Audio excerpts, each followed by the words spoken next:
Hello, everyone, I'm Carl, and I'm Em. and welcome to our podcast discussing all the latest books. This is season 2, episode 12, Part 2. and today we are discussing Onyx Storm by Rebecca Yarros. As always, we will save our ratings until the very end. We promise to give you all of our honest opinions on all the characters, chapters, and scenarios. We don't mean any harm to Rebecca.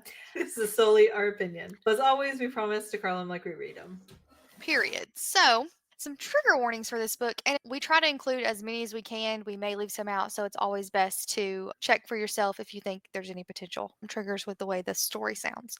But there are references to war, hand to hand combat, blood, intense violence, brutal injuries, gore, murder, death, almost death, a psych on a death, even. That's the one that got me, I think, the most. Animal death, injury rehabilitation, amputation, grief, poisoning, burning, perilous situations, graphic language, and of course, sexual activities on the page. Did you say It talks about grief and parental stuff, but sort of like that bad relationship with your mom, abandonment, that sort of aspects in there too. rejection? Yeah.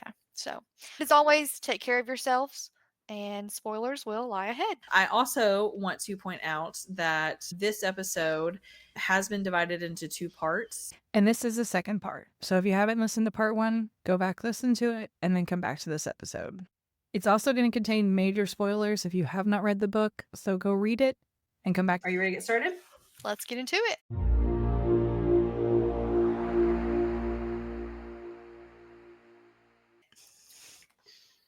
So just a reminder, we left off where the quest squad has left the island where they each received a gift, and unfortunately Traeger received the gift of death. After they go and bury Traeger on this abandoned island or burn him, they decide to kind of split off and explore these smaller islands and come back at dark.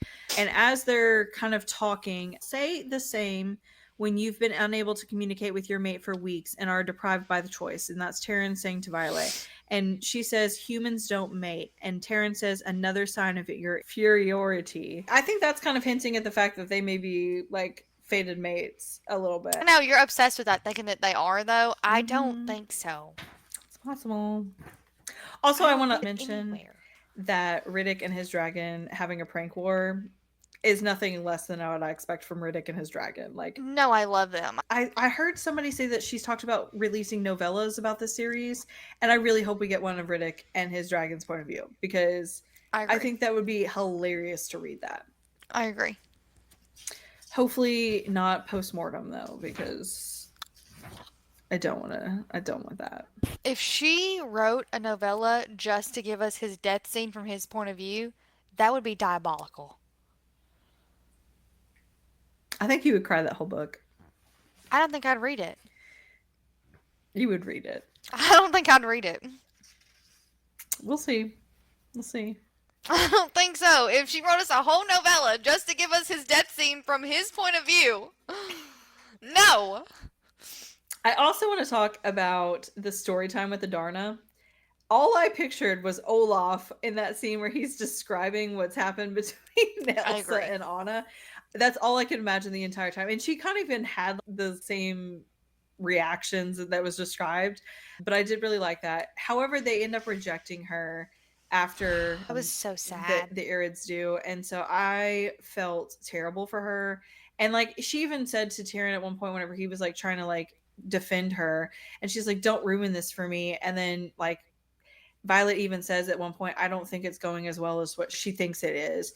And so like she thinks it's going fantastic because she's like proving how like great and powerful she is. And they're like, no, like we want the opposite for our species. So like you're not worthy. And then they like turn it somehow back on Violet and we're like, you're the one that's been tested. You're the problem. I know, I didn't like that. But also, I guess I don't understand why we didn't expect that. It like Taryn knew, and we knew with other quotes by Jack in the past, that Feathertails are non-violent and won't fight. So I guess I'm a little confused as to, did we just think that would be different? Did we know but we didn't want to crush her dreams? Like, what was happening here? I don't know. It didn't make sense to me. They were rude. No, and then they won't fight, but then they skedaddle when Zayden shows up. Is it you won't fight because you refuse violence or because you're scared? I found it kind of funny though that like even Riddick or somebody says like, are they being like nice in kind of like a rude way? Like, you know, it was just like the nicest rude way of saying every single thing. Mm-hmm. I don't know. Like to me, based off of the way they treated Violet alone, I think it was very offensive for Adarna to leave her because like clearly Violet has shown you more care and love than these people ever have, and they've spoken to you rude and disrespectfully since the moment they've met you and acted like you were inferior in multiple different ways. So Yeah, but you know, everybody wants love from their parents and their family.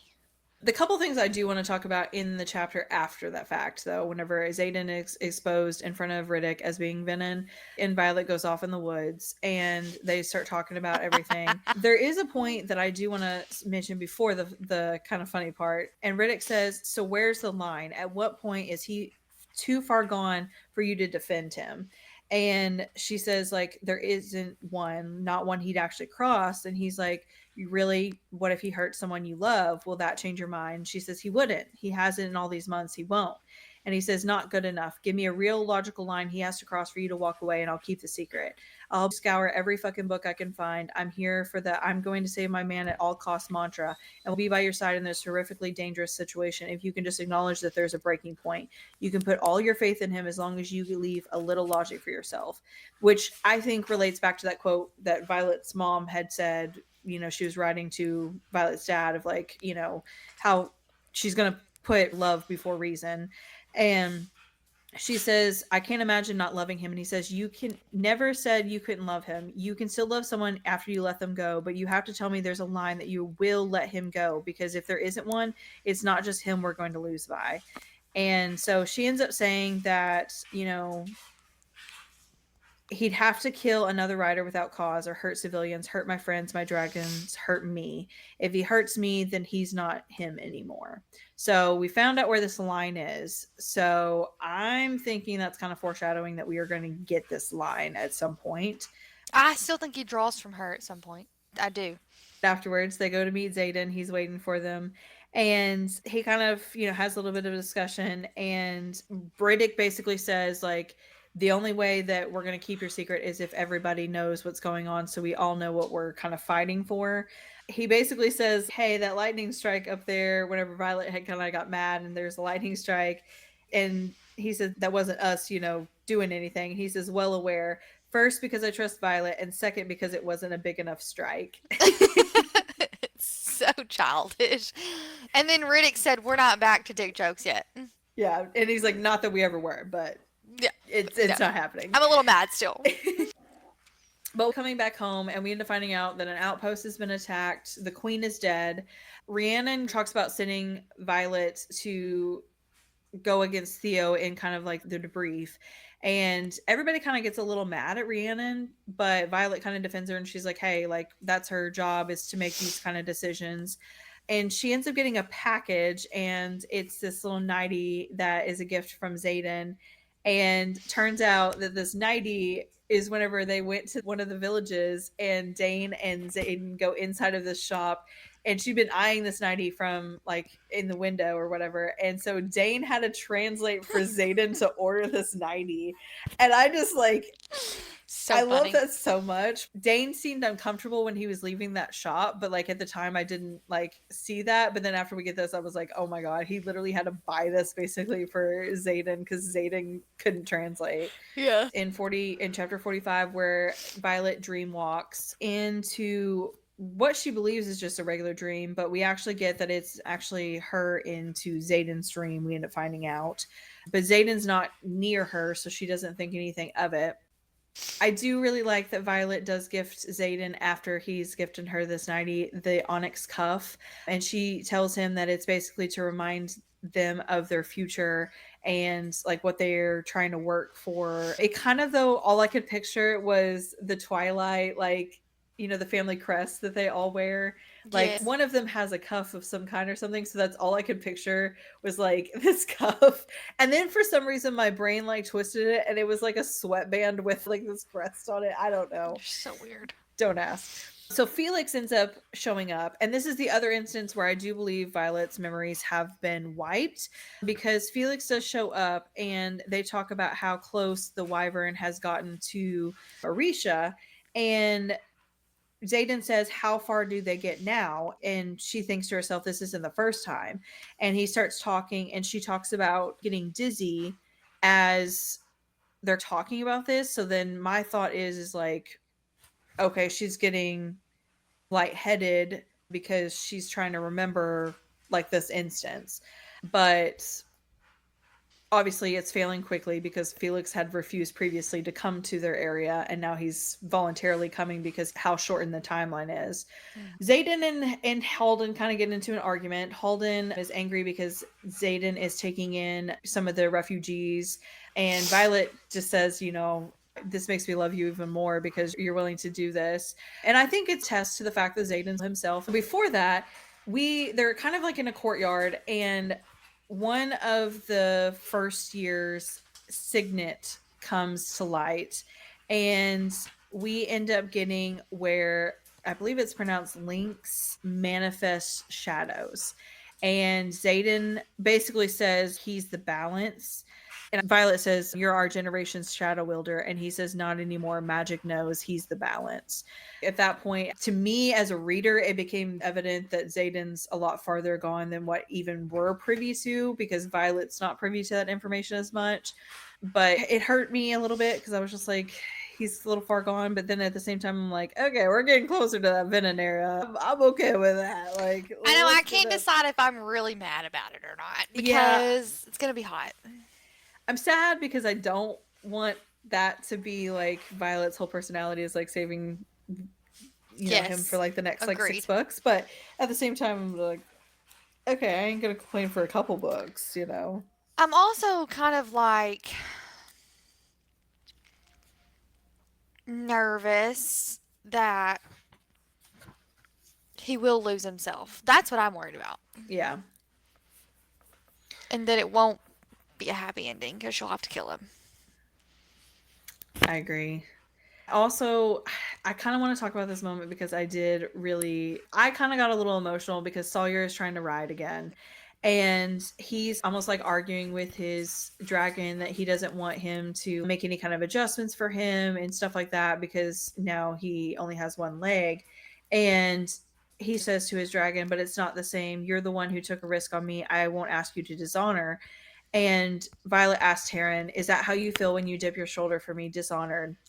And he says, I am the second largest dragon on the continent and a rivered warrior. My tales are legends and my mate is paralleled. My feat's unmatched. And she said, that doesn't change my question. And he says, it would take a great deal more than a change of posture to dishonor me. And so I felt so bad for Sawyer because he doesn't realize that. But Sawyer's also, this is his second time through the whole thing. So he's like, to him, his dragon took a bigger risk by bonding with him because he is a repeat. I think because that's what was like fate and meant to be. He was meant to be a part of that group. Yeah. And so like but I don't think Sawyer sees it that way. I think he thinks himself is still like a failure and that kind of thing. So I hated that for him, but I do really like that whenever he does get up there and does that, everybody comes out and they're like, great job, good job or whatever. And Riddick gets close to the dragon. He's like, Sawyer, look at you. And then like the dragon kind of swings towards him and he says, look at you from a distance. And I was just like very good in the middle of the moment. But yes, they all end up going back to Orisha. They are going there for some training, but we don't ever actually really get to any of that.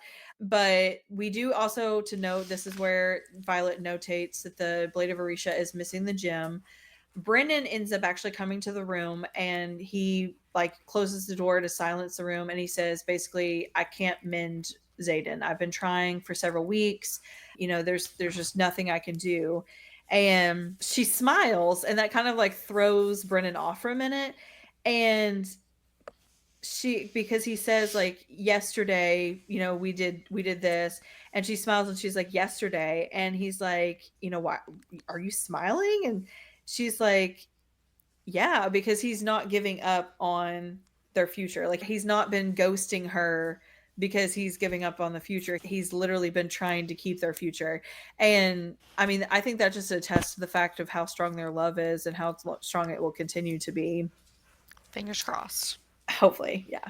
So Zayden ends up showing up, and he has basically said that he had hoped to make it a certain amount of days because that was twice the time that Jack's, basically his streak of, staying. So that was like almost like proving to himself he could have that control to be able to be with Violet.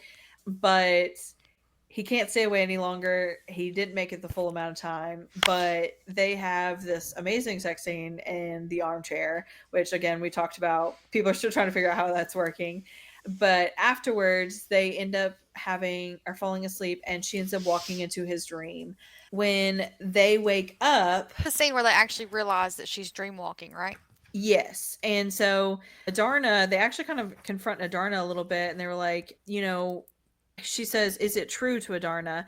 And she says, I did not choose it any more than Taryn chose lightning, but you have been known to wander while dreaming. It's harmless. You're mostly drawn to him. And Taryn says, and you said nothing. And she said, you did not inform her the first time she wielded lightning. She needed to discover it for herself. And that was the first time that they actually like realized what's going on. However, I am a little concerned by that comment because she says it's harmless, but yet the Irids, whenever they confronted her, they said that you've given her something so dangerous, like to wield. So if that's the case, why is Adarna thinking it's harmless? But at this point, maybe it's because the Irids understand that dreamwalking, you can actually like affect people, where maybe Adarna is kind of immature in that aspect where she's not familiar with that, and she learns it as Violet learns it. Yeah. I don't know. Or it's harmless until it's actually True. used and Violet realizes what it can be used to do. True. So after all this, we end up getting where they're under attack. As they're leaving, Eric kind of stops Violet, and he's like, hey, you need to protect Dune's temple. Like, that's how you protect Tyrandor. And she's kind of confused by that. She kind of ignores it a little bit, but when Theo arrives, Adarna goes and guards the temple and says, hey, like, he said so. And she's like, okay, why are you listening to him, not listening to me? Yeah. She's kind of confused, which I feel like Adarna also knows something further. I don't know. Something weird. We end up finding out that Theo, however you want to say it, I'm just going to call her Theo because it's easier, but she's a priestess of Dune, and she used to be a priestess. Yeah, she's been barred from that service for now. And so as they're like trying to protect the temple, Taryn's hurt. They can't fly, so they're fighting and everything. And the Irids actually come at some point and light the ward stone and kill a lot of the wyvern from the area. At this point, though, they do convince Adarna, which I am a little salty with Adarna because of how she handled this. They basically say, hey, like, you've got a lot to learn. We've reevaluated this. We want you to come learn from us. And Adarna kind of defends it. And she's like, I'm bonded. Like, our lives, our minds, the very energy that forms us is intertwined. And the guy just basically says, so end it. Like, no big deal. That was crazy. Says, bonds are merely magical ties. You're Irid. You are magic. Bend it, shape it, and break it as you see fit. And my confusing part is Adarna says, I cannot. And he says, and yet you already did. Who bonded you first? And again, that's the same question that Theo had asked before. So that's confusing to me as well. And he said, who spoke to you first? And she says, Taryn, you didn't speak to me until you gave me your full name on the flight field. And he said, see, humans should only be capable of bonding a single dragon, and yet you forged a second connection where there shouldn't be one. Only an Irid can do that. Your instincts are excellent, but you need instruction. Break the connection and come with me. And Violet does end up saying, like, and Leothin describes that the other bond will protect her, whatever. And she says, I want you to be happy and safe and thriving. I want you to live, even if it's not with me. She doesn't even say goodbye. She just says, I don't know how. And the next thing you know, she's flying off. Like, And then Violet is literally empty and feels like her soul has been ripped out of her body. I will say, mean- though, through all of that, as angry and sad as I was, the quote where she says about Taryn, like, he's always Yeah. been with me or whatever. Taryn leaves our bonds wide open, gives me unfettered access to him in a way I've never had. He's always been with me, but now I'm with him too. That was sweet. Honestly, like, he can be sweet when he really wants to be. Agreed. But after a little bit, Mira does end up coming to get Violet out of bed since Zayden and Brennan haven't been successful. I do want to also mention, though, that there is a comment where it said, but no rider has survived what you did. I believe that's Brennan or Zayden that has said that. And she says, except Jack Barlow. So I don't know if that's hinting back to information that we've not been privy to yet, because I don't remember them ever saying, or Jack actually saying, that he's ever like actually been severed with his bond, but we assumed that was the case that happened when he turned venom. It had to have, because the dragon rebonded. Yeah. But it does say in one of the quotes that I believe it's in Iron Flame that a dragon can bond more than one or like, why hasn't a dragon bonded more than one person? So like that kind of makes me question that that's a possibility. Mira and Brendan end up fighting over Mira visiting her grandmother. We end up kind of elaborating on the fact that her Violet has been dedicated at some point, but it also mentions that the temple refused to take her. It doesn't really elaborate any further on that, which I foresee the fact that we will probably get a trip to go see the grandma. But it does say, Mom didn't take me, Dad did. It's why he told you that little piece of history, Brennan, in case you needed to put it together. It's why he sent me there with those books. I don't think any of us actually knew our parents. Is that why you've been so distant lately? Why you constantly look at me like I'm going to grow a set of horns because you think I'm going to turn at any second? And later on it says, she said that the heart that beat for you or within you would do the wrong thing for the right reason, reach for unspeakable power and turn dark. And so Brennan says, within her or for her. And Mira says, isn't it the same thing? Violet's at risk of turning, and with powers like hers. And Zayden stops her and says, stop, it's not Violet, it's me. And admits that he's the one that has My turned. heart beats for her. What chapter is that? That is 54. So then we also get a point where Bodhi and Zayden kind of get in a little bit of an argument, which I think was put there simply for the fact of causing that mystery of who the person was that changes at the end. But he kind of gets into an argument that he wants to be the rider. Zayden's supposed to be the Duke. Like, he doesn't want to be sidelined. He wants to be out there fighting. Zayden's like, we're not having this argument. You're like second in line for the throne. You're going to stay back. Almost like the designated survivor kind of instance. But Bodhi's not happy with that at all. Violet ends up back dreamwalking, and she realizes she can separate herself, which at that point, that's where I realized that this could possibly be a dangerous signet. However, to question it, how is she able to do that if she's no longer barred into Adarna? Not quite sure. That's where it's a little bit of a mystery to me.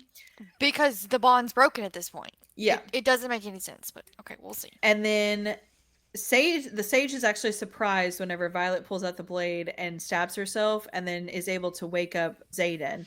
And then right at the end of that, we end up finding out from Garrick that Theo has kidnapped Mira, and them are preparing for leaving Arisha to go to where she is at. And they are kind of gathered trying to come up with a plan. And Brennan dismisses everybody from the room and says to Violet and Zayden that Violet has to choose one goal and one goal only. Otherwise, more people die by her being spread out. And he also kind of talks about how Theo would kind of make or know that she would try to go for everything. You're going to read the quote? You're the variable I'm missing, and worse, you'll make Ryerson one too. And she says, I'm sorry. And Zayden says, tread carefully. Violet, pick one objective to win. People will die if we only choose one. Violet says, yes, welcome to leadership. And she says, why me? And he says, because I don't think you can. Theo knows that you'll try to save everyone like you did in Resin or at Dune's Temple or Besgaiath before Mom. That's why we'll fail, because you will choose everyone over yourself, and he will choose you over everyone. I just love it. This book Yes. had a lot of good quotes. Absolutely. Multiple characters, not even just from Xaden.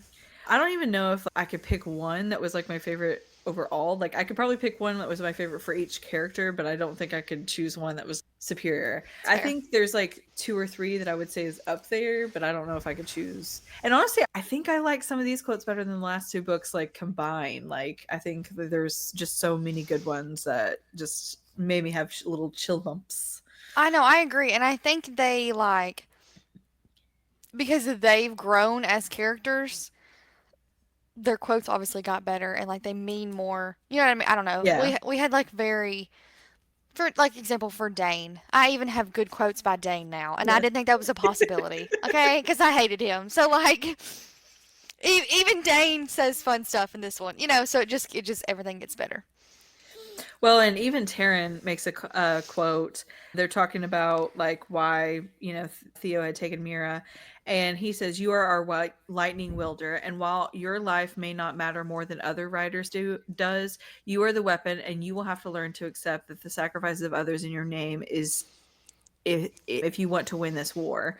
And she says, "And you think I should have accepted Mira's death as a sacrifice?" And Tyrion says, "If I did, I would still be in Arisha and you would be walking." So, Yes.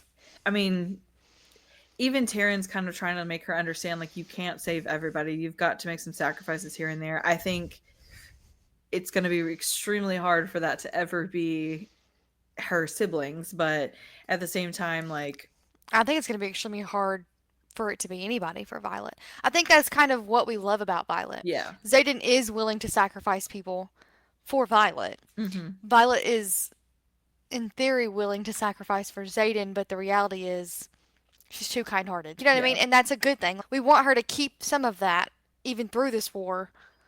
You always hope that. You know, you don't want Yeah. someone to come out on the other end of war and just be a completely different person. So Yeah. I Well, like I think- that sort of. I think the statement that was it Dane that said in Iron Flame that, like the second year makes you harder or something like that. I think it was Mira.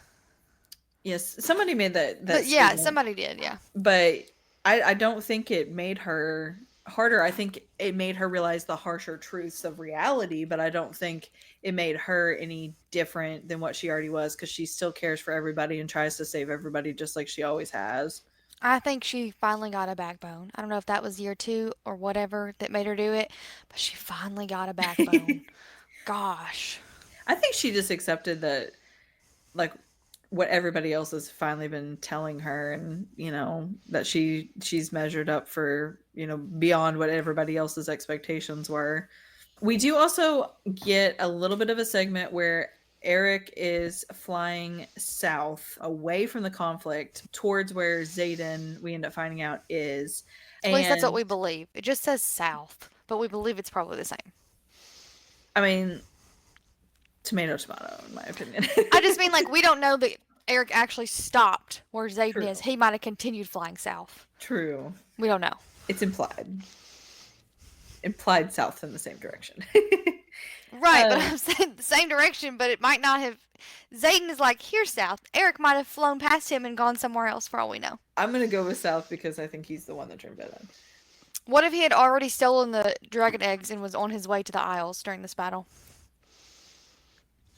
I actually seen something that somebody thinks that the Irids are the one that stole the dragons, which kind of I don't know. blows about my that. mind a little bit. I don't know if I believe that, because they're supposed to be like a peaceful, but also they were kind of a little bit of like not so peaceful. So. Yeah, but also like stealing dragon eggs is kind of crazy for like dragon. Like I feel like that is asking for a dragon on dragon war, and that's not what we need. And they don't want to fight.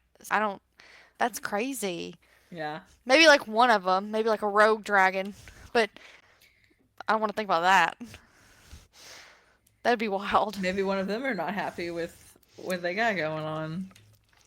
Or maybe because Adarna didn't turn out as peaceful as they hoped, because she was raised in Empyrean, they've decided to now steal these eggs and raise them to be peaceful. And maybe because it's 6 dragon eggs that were stolen, I would think it'd be one from each breed. You know what I mean? No, I agree. I don't think the Irids took them, because the Irids left Andarna like as an experiment to see if they could coexist and if they had learned their lesson. They failed, and so I feel like they just still are going to stay in their own little area and not associate. But also, if they don't want to fight even in a war against Venin, why would they go and steal 6 dragon eggs to fight against the other dragons when they don't want to fight? That seems crazy to me. I don't know. I seen it and it kind of made me double check a little bit. I was like, I mean, I could see where it could be, but at the same time, I could also see where it's more than likely not. We don't know, though, that anybody other than Andarna showed up for that battle. True. But I That mean, we could see. Yeah, it doesn't mean they didn't, but we just don't know it. They end up bringing Jack up to the field where Theo is, and she attempts to try to kill Jack and misses. And they basically pack him up, try to take him away. Basically, she implies that he knows something that she doesn't want out. And then she makes a comment, Theo does, that wasn't the deal. I said we'd let Drathus stand, not that I would let your sister live. First thing to learn about us is that we're careful with our words. And second, we also lie. And she slides the blade across Mira's throat. I thought she was done for. And to be quite frank, I don't understand why Rebecca didn't kill her. I agree. I'm a little nervous about the graphic audio though, because like her next line is her screaming Mira, and like all it brings me back memories of like her screaming Liam in the graphic audio. So like I don't know if I'm going to handle that one pretty well. But Mira doesn't die, so at least that will help. But just like that pain, like whoever does her voice is just fantastic at it in that graphic audio of just like you could hear the pain in like the words that she's saying and stuff. It's very sad, and it's even more sad because it's Liam, but... Agreed. So the excerpt at the beginning of 59 did like it a little bit, and I'm not sure if it's like foreshadowing or what, but it says, it is not without risk that the first dragons bonded with humans, for though they clearly hold power, their bonded riders made them the one thing that they could not tolerate, vulnerable. Many dragons suffered the loss of their bonded riders in the name of self-preservation. So basically, to me, that kind of screams that dragons sacrificed the riders so they lived. So that kind of made me a little skeptical. I hadn't read anything about anything crazy, but Brennan does end up showing up to save Mira, and Zayden, Garrick, Bodhi, they all kind of them as Brennan's trying to save Mira, and Taryn warns that he's nearing the limit of his power. And as he does, we end up getting where Sloane swoops in with Dane right behind her. And first she comes because she says Arik told her that she needed to give her a parcel, which kind of moot point. But I also think he, meaning Eric, sent Sloane because of the next scene. Why is it a moot point? Because I think he knew what was going to happen in that scene and what the parcel was going to be used for. Yeah, the package, in the moment, we didn't know he was precog, so we were kind of like, okay, why is he having Sloane fly into battle with a package? Like, right. The mail can wait. Like, yeah. It was a little bit of a strange way to, like, do any of it. Like, why didn't he just, like, slip her the blade before they left or something? You know what I mean? Like, but I think it was with a purpose, now knowing that, like, Sloane is the one delivered it. I think probably what it is. But basically, Violet starts begging Sloane to siphon power, and Dane tells her to try and take the power from him and move it over to Brennan. And he says, it's too dangerous to use your own power if you haven't been trained, so take mine. I'm the only one here who doesn't have to wield today, so just try. And he kind of instructs her through it, and she basically says that she just doesn't want to do, because she stares at the gray handprint that scars his forearm, and she says, I don't want to do that, become that. And he says, you won't. You can hate me later, but trust me now or she dies. And as she touches him, she does make the comment that someone like you shouldn't have this much power. Yes. Which is a little fishy to me, because I'm thinking, does he have a second signet we don't know about? Like, what makes him so powerful? Because up to this point, we haven't really...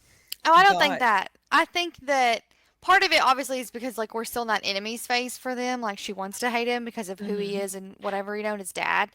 But also I think just like we haven't really seen how powerful he is, and I think that's hinting that he's going to come back and be powerful. And I think that builds us up to like your idea that we both agree, A, he no longer has to touch people to take their memories, but also B, that maybe he can retrieve memories that have been taken or whatever too. So I think that kind of builds up for that, is what I'm guessing.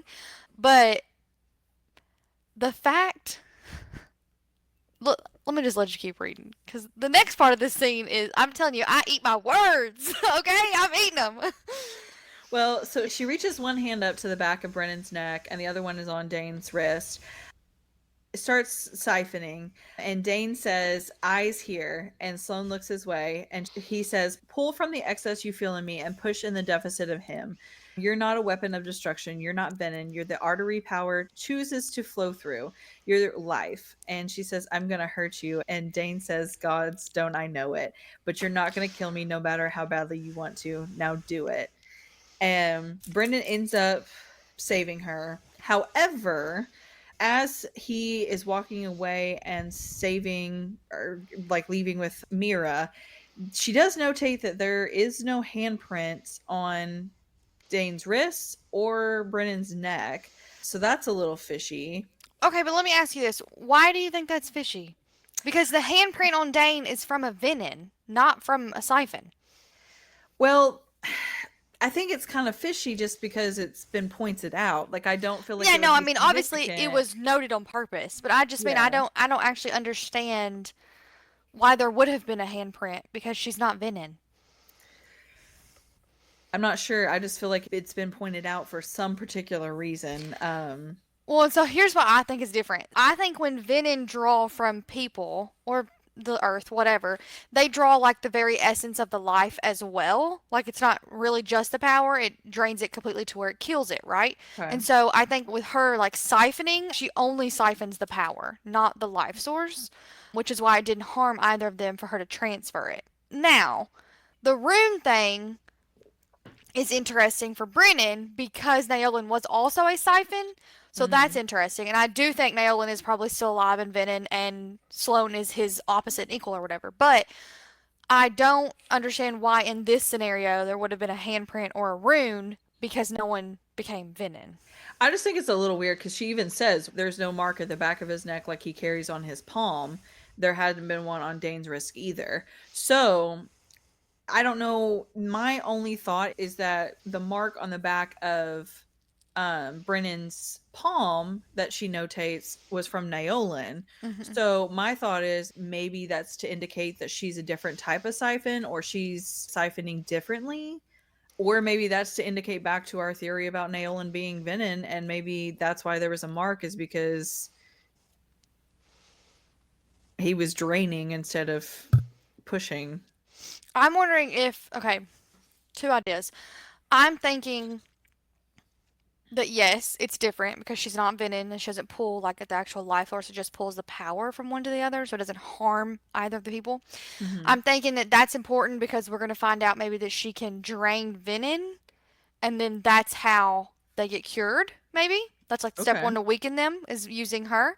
But also, I think there's a possibility, and this just occurred to me, that maybe Naolan did drain from the earth to push power into Brennan, so Brennan's powers, because he's a mender, can mend himself, really, because Naolan wasn't the mender, so he didn't mend.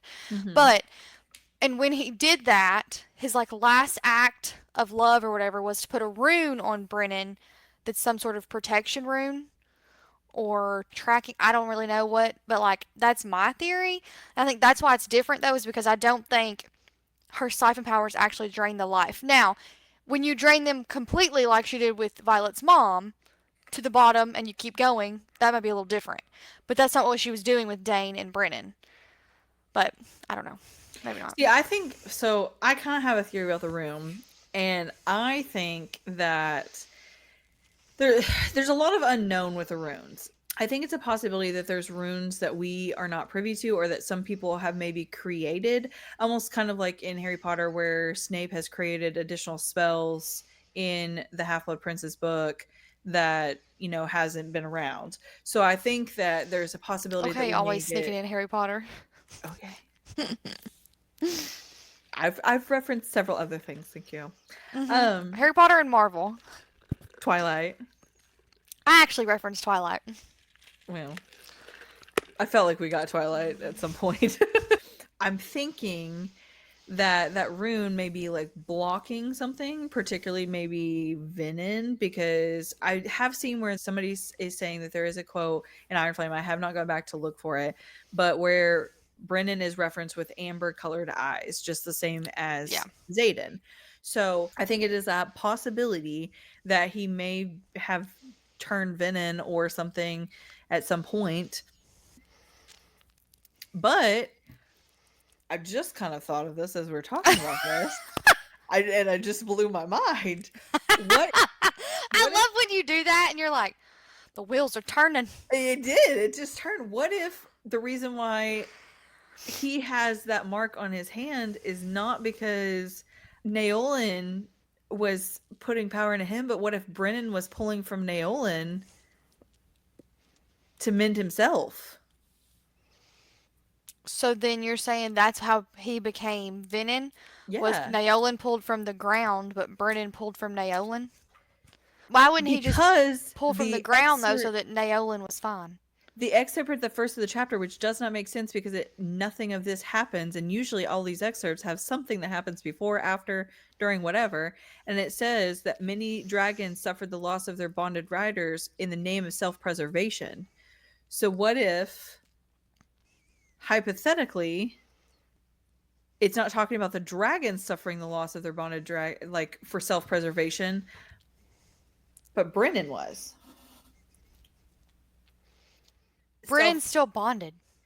But I mean, like, what if he's self-preserved by draining the hypothetical love? Because we don't know for sure he was in love with Naolan, but We pretty much do know. we're Talks confident. about, in this one, it even hints again at him talking about his first love, and it was a person older than him. But I don't know. There's so much around Naolan that we don't know. Thought we were going to find something out this book. Well, and there's guesses that Naolan sacrificed himself to save Brennan. But what if that's Brennan's version of the story? What if Brennan's the one that drained Naolan? And that's why he has a rune, is to lock the Venom Hood in. Well, then Naolan would be dead. Exactly. But can you siphon a siphon? I feel like it would make sense that a siphon would be immune to being siphoned. But Either that or they're the perfect source to draw off of. Yeah, because I guess Naolan could have felt himself being drained, but Brennan wasn't all the way mended yet. Mm-hmm. And so then he might have pulled more from the ground for Brennan to pull from him. Although, that gets real technical then, I feel like we get. But I don't know. Maybe. Naolan's Venom, or it has anything to do with Venom. And he killed him, and that's it. Yeah. Because the rune is fishy. His amber color eyes are fishy. I mean, how has he managed though to not become full Venom? I think it has something to do with that rune that's pointed out. But how would he know anything about the rune? Like, are you thinking that he got the rune like after being in Orisha for a while, or do you think he got the rune immediately? I mean, to be honest, we don't know much about his history between the incident and when he comes back at the end of Fourth Wing. I thought we knew that he went right to Orisha after it happened. Maybe not. I thought we knew that. It's fascinating stuff. Yeah, I literally anything could be possible, especially with Naolan and Brennan, because we know next to nothing. You're right. So, it's crazy. But I just find it fishy. We don't know very much about Brennan. Like, I feel like we know so much more about Mira than we do Brennan, and I feel like. But her and Mira were together, like at the places. But I feel Brennan's been separated. I think we get more of him in this next book. If your brother's dead for like a bunch of years, why would you not just be like spending hours trying to figure out what happened to him and what's been going on? Except I think Xaden does know. I don't know. But he's been at Bezgaiath, so he hasn't been with Brennan every ounce of every day. No, but just the last 2 years, the first couple of years that Brennan was there, he was there. But just like Pancheck and others, they said that once they reach a certain level, you don't know who they are or what they are. I don't think Pancheck was Venom yet. I think he was working with them, but I don't think he had turned yet, because he was still bonded to his dragon, and he kills the dragon, which then kills Pancheck. In theory, I guess. I guess you're right. I don't know. Just something's weird with Brennan. I don't know. I agree. And he's got an orange dragon, and that's turned out not to be a good Yeah. thing. So there's something there. I thought we were going to get answers in this book. We didn't. Mm-mm. Hopefully we'll get him in book 4, which is going to be in 2 years. By that time, we might have forgotten that Brennan was even suspicious. Who Oh, knows? no. I'll tell you what I will have forgotten. How many times I said I hate Dane, because I don't hate him no more. There is a point where she does look at the package. It says it's addressed to Arik and it bears the unbroken seal of Dune.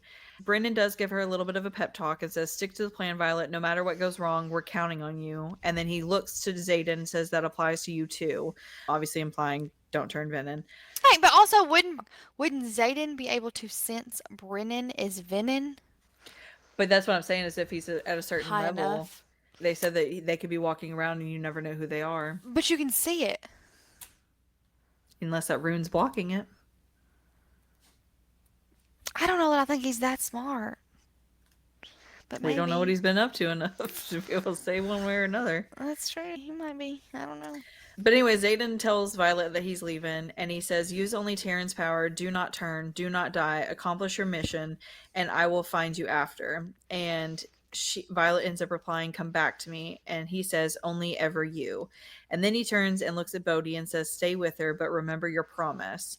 And Bodhi responds with, I don't want your fucking promise. And Zayden says, noted. But that's the last time that Violet and Zayden speak to each other. That we know of. Other than 'Cause the missing we're missing 12 time hours. periods. And they had to have said, I do. So they realize that there's an issue with Mira's dragon. He's not waking. So they realize that Terran's the only one that's strong enough to be able to get her out of there, or him out of there. And so as they're waiting for Terran to return, Theo, of course, shows up. And I love that you call her Theo. yeah, it's just too complicated for the rest. Her name is Stephanie. I don't care what anybody says. It's spelled like Stephanie, but it has a TH and an EO. It is Stephanie. I literally, when I was reading it, I called her Theophany.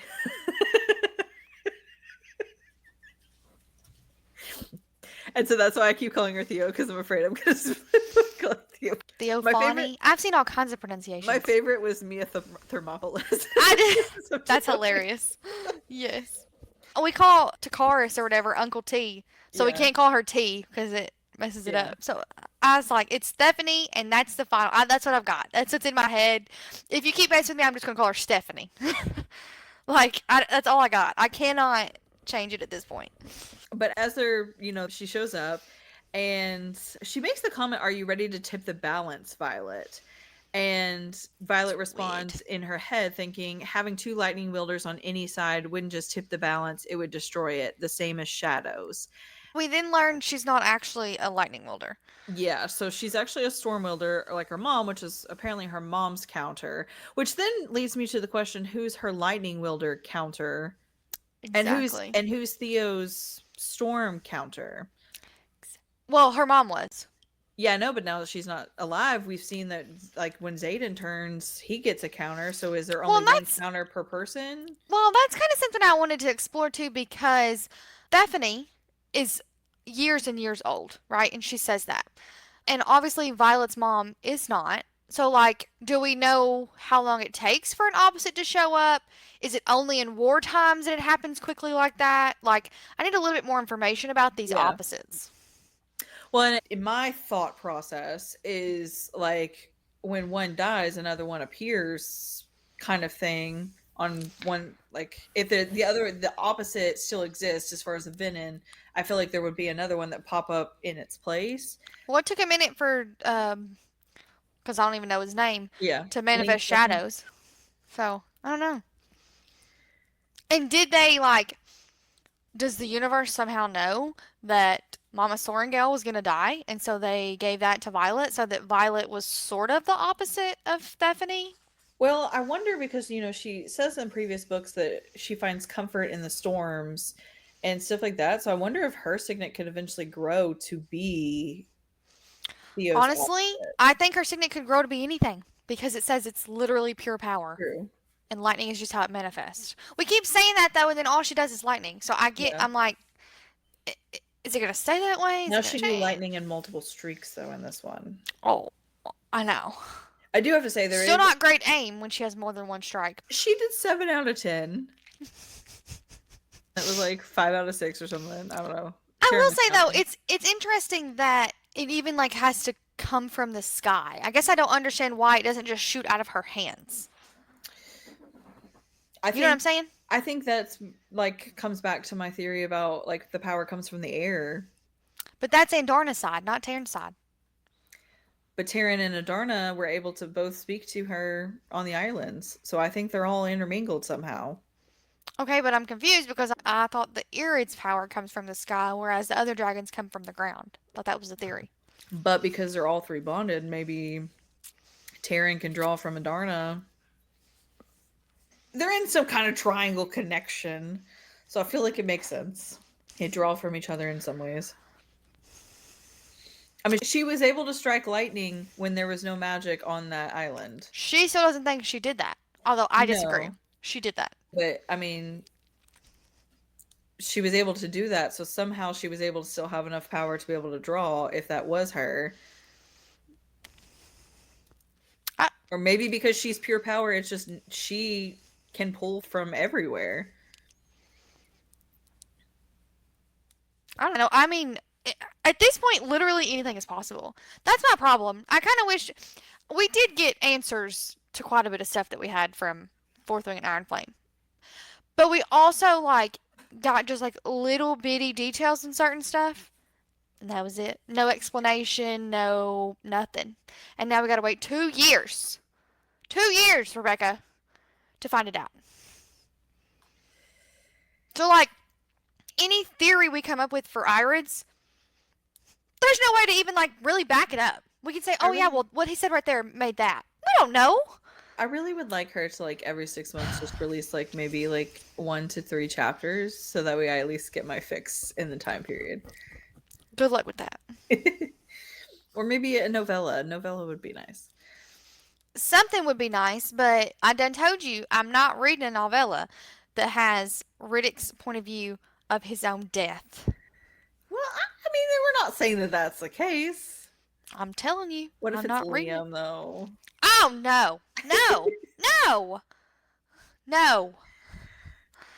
So sweet, though. No. I would love to get his point of view. Not of him dying, but... I saw somebody the other day. I'm gonna cry thinking about it. Can you imagine that scene from Liam's point of view? And it's him and Day saying, for Taryn and Violet. Literally as they're going to sacrifice themselves. I was like, okay, so you hate me. It's like a random Thursday afternoon. I shouldn't be seeing this. Yeah, I was like, no. I don't want to imagine that. Thank you. Have a nice day. So Bodhi we also get where he gets kind of taunted by Theo, and you know, he says, tell me, do you not grow tired of being the less powerful version of your cousin? And Bodhi says, I'm not the one out here trying to prove myself. And he basically like turns her down and says, hey, you're not gonna mess with my head. Like, he basically laughs in her face. Yeah.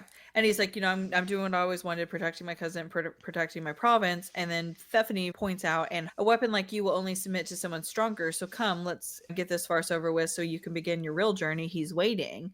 And she's looking at Violet when she says that. And I don't know, like, how is that convincing? Because you're basically saying, hey, you will only submit to someone stronger than you. So come on over to our side. Like, why would she want to submit to someone stronger than her? Exactly. If there's no one stronger than her on her side, why wouldn't she be in charge? Yeah.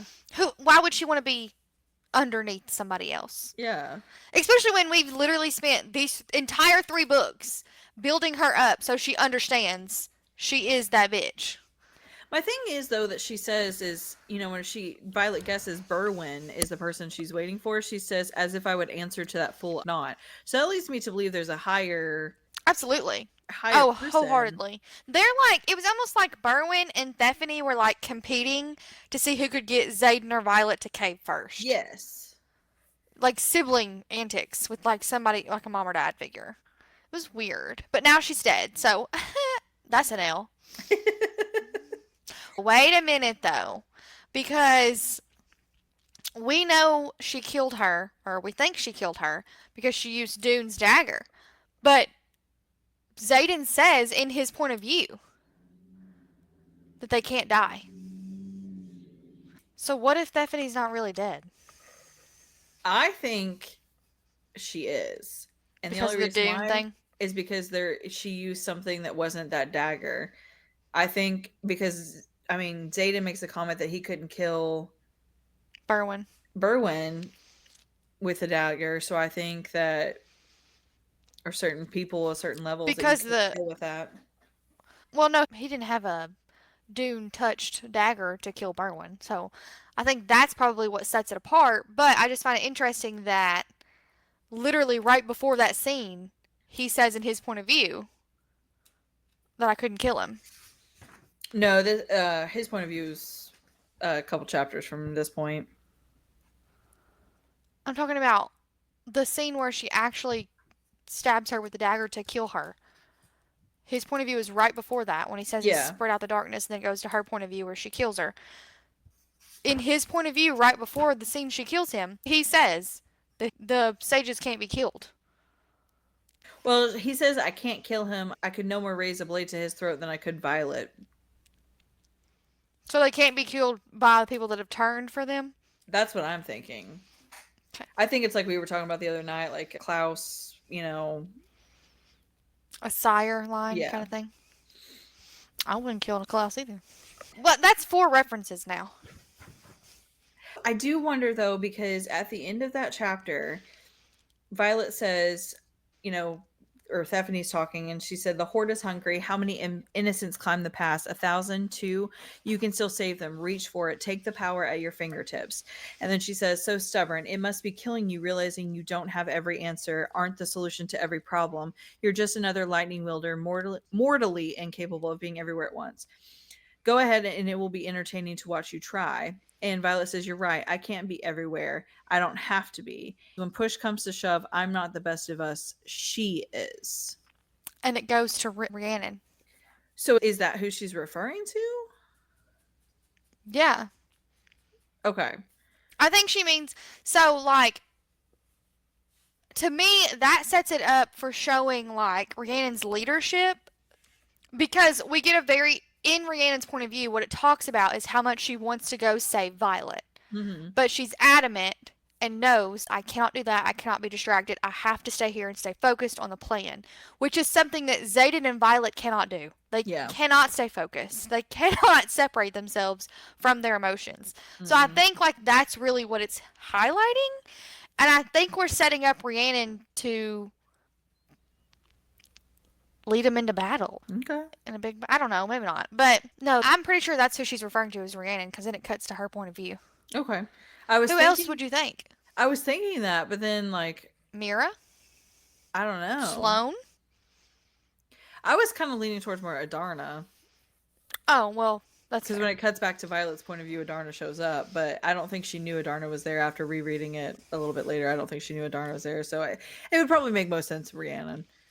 Yes, but also, I mean, I think she does feel that way about Adarna, but, like, in this context, I think she means Rhiannon.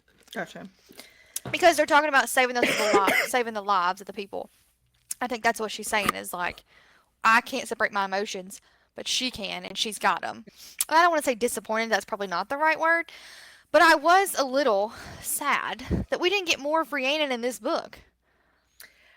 Yeah, Sawyer, Rhiannon, Jacina, like, I feel like all of them were very insignificant than what they had been in the past, for sure. And, like, Riddick does his big speech about, like, not keeping secrets from those particular people and, like, let them have your back. And I guess maybe book 4 will be her and her people, maybe. This one was a lot about Xaden and his people. Yeah. It just felt weird. I was like, we're not even going to, like, send letters to each other or something? Yeah. And it does show she sends a letter and says, like, I wish you were here. And that was it. That's all it was. It was I don't know. To me, the biggest problem I had with a friendship group, I guess, out of this was that they were so expressive about Sawyer getting back on the dragon, riding the dragon, like all that kind of stuff for basically the first half of the book, and then he did it, and then everybody's like, okay, moving on. Yep. And then we get one little reference to him in the battle, and that's it. It was strange, I agree. But we do get Rhiannon's point of view, like you said, and we kind of get where Rhiannon's kind of doubting herself and her decision making that she's got, and she keeps kind of like changing her mind, and her dragon's like, make up your mind, like you're gonna cost us. I will say too, I know, and you really enjoyed this, Rhiannon and Imogen's getting the point of view of other writers with their dragons and getting Yeah. to see the different personalities and relationships and stuff too. That was a really cool part of this book. Yeah, because I mean, Sigale and Taryn are pretty similar. They're Violet, both grumpy. yeah, and Violet and Zayden's responses to Sigale seem to be very similar as well. So I felt like we were getting basically the same dragon rider point of views, where with Riddick, Rhiannon, Imogen, it all seemed like completely different. And even like, was it Traeger that scratched the underneath of his griffins once they get their bond back? Yeah, so even then, like, you know, there was a little bit of a chuckle and a laugh kind of situation. So we kind of got a little bit different relationship than what we normally have gotten from the different dragons. And I mean, even Violet and Adarna's is a little bit different, but she's still like a grumpy sunshine kind of dragon. So I agree. but she does end up saying, you know, I need to rein everyone in with a quickness. And is it Fierge? Her dragon? I gotta be honest with you. So I saw something that made me laugh out loud, and it was like the dragon's names and then like how I pronounce them. And Fierge, as I guess is how you pronounce it. I don't know. In my head, and the same thing this TikToker said, I pronounce it Fergie. I am not gonna lie, I did too. Or like Fergay, maybe, but like No, I it's did not Fergie. Fierge. And I died laughing, and I was like, "Oh, I'm not alone. Someone else says Fergie." No, I've been calling her Fergie as well. Yeah, so I don't know. I breeze past that and keep going. That's like, how do you pronounce Riddick's dragon? Which one's Atrum? his? Yeah, I did pronounce his Atrum. I have no idea if that's right or not, but that's how I pronounce it. The one that's like CHRARGH, I think it is. I pronounce that one as Charge. How is it spelled? It's like, I think it's like CHARGH or something. I can't remember whose dragon it is. Panchax? Maybe? Or Melgren? I thought there Trying was to a think. D in that name, though. Is there not a D in that name? Maybe I just pronounce it Charge, so I don't remember the actual spelling. Is it in the back of the book on the list? I don't have that edition that has that. The Target edition's the one that has that in the back. What? They should all have that. There's Thort, which is in Molvik. Oh no, it's CHRADH, and it's Garrick's dragon. Oh, okay. I call him Kodag. I don't know if that's right. Kodag, okay, hang on. There is another one. Melgreen's is spelled Codagh. I call him Kodag. Garrick's, I think I call him Chad, to be quite honest. No, so that Trad? one is Charge, the one that you just read off, Melgren's. And Okay. then I call Garrick's Chadrick. Trad. I don't know. Chadrick. Cure is Bodie's. Cruth is Quinn's. That one was easy. Gleanne is Caroline's, which ain't she dead by now? Kath is Dane's. That's how do you pronounce Sawyer's? Sliseag.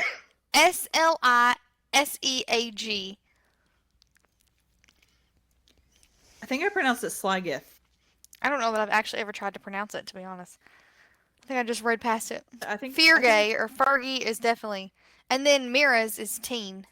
Teine. Teen. I don't know if that's right or not, but it's Teen. Is Sloane's. Thoirt. Let's see who else. There's Eric's has got an M. I think it's Molvik. like Molvik. Molvic. Oh, Aura's was Dagolh. It was Dag. I didn't even try to attempt that one. I don't even know who Felix is. He's Oh, the how do guy you... that trains her to use the Yes. conduit. Cat's Griffin is Kiralair. I call her Kira Lair. I don't know. But no, I definitely don't pronounce them correctly. And to be honest, no offense to Rebecca, but I've seen videos saying neither does she. So I just kind of roll with whatever it says in my head, and I just go with what it is. Yeah. I don't speak Gaelic or Gaelic because I don't know which one it is in this book, but there's two different kinds. So I don't speak either. So I apologize that I'm butchering the names. Yeah. Honestly, you're lucky I can pronounce Terranok and Adarna and Euro. So And I'm not even sure. And Darna and Taryn. That's all I got. And Sigale, I'm pretty sure. I know I say Sigale wrong. I know I do. That's okay. So we do get the quote that actually we were not sure the context in which it had, but they talk about there's only 17 either wyverns or griffins or whatever against 3 dragons. And Rhiannon says that's a little menacing, and fears Fergie says, then let us be menaces, ready to relay your orders.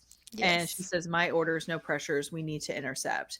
So We did not know that quote was going to come from them. yes, she giving orders, and as they are fighting and everything, she looks over and sees Riddick, and he rolls, putting his spine against the creature, and Riddick takes one hand and puts it on the scales of the wyvern. Instantly the wyvern shrieks, and a paler shade of gray spreads along its scales emanating from Riddick's hand, and the beast tenses and then ceases to beat its wings and falls directly towards us. And it says, I turned in the seat to watch the wyvern impact the rocky terrain. Holy shit, I think it just cracked in half. So he literally just like froze this wyvern from the inside out, which is honestly badass. Like, It is. I'm thinking, like, where has this been all this time, Riddick? yeah. Which, I mean, there is a quote that Riddick says at some point that I know I didn't read off, but he says something along the lines of, you guys think that my humor overrides my abilities as a writer. And I mean, he really like proved himself tenfold in this one for sure. So I wholeheartedly agree. so My thought is, did he ask to go on Quest Squad because he knew he was getting better with his signet and he thought he could protect her better? he makes the comment that it was kind of like a moment of fear for, or like PTSD almost for him, where he makes the comment that every time Violet's been alone without one of the squad, something's happened to her. So like somebody has to be with her, and he's the most True. logical choice because Sawyer's in bed, Justina can't leave, and the scribe, and Rhiannon's the squad leader. Yeah, that makes sense. Okay. So we get back into Violet's point of view, and there's a quote at the top that says, there is no goddess more wrathful than Dune. Entering her temple will slice the soul from any attendant who has shunned her grace, which, of course, we realize is relaying back to Thephany. Right. I do like that she says, do you not want to have forever with him? And Violet says, I already do. And she says, not in the way you want. We're excellent actors, but our kind doesn't feel what you call love. And she says, you're lying. And she says, there it is. Battles are lost by our weakest warriors, and that's what he makes you weak. Now that I know where you're vulnerable, we can begin. And my question is what's her problem, dog? Like, what is her problem? Is that really the case, that love is not something they can feel after a certain point in time? Is it after a certain point in time? We talked about this before. I'm wondering if, like, the reason you turn is like the only emotion or the most significant emotion for you. And most people turn for power, greed stays like your heightened emotion or whatever. Okay. And so maybe love is at the bottom because you turned for greed. But because Xaden turned for love, maybe he is capable of still having that emotion. Yeah, that makes sense. Just my thought. I think, yeah, that makes a lot of sense though. But it also could be true about the love not being a thing, because some people suspect that his soul is in her stone on her ring. So, I mean, that's a possibility as well. Begs the question, do you have to have a soul in order to be able to love? That's deep.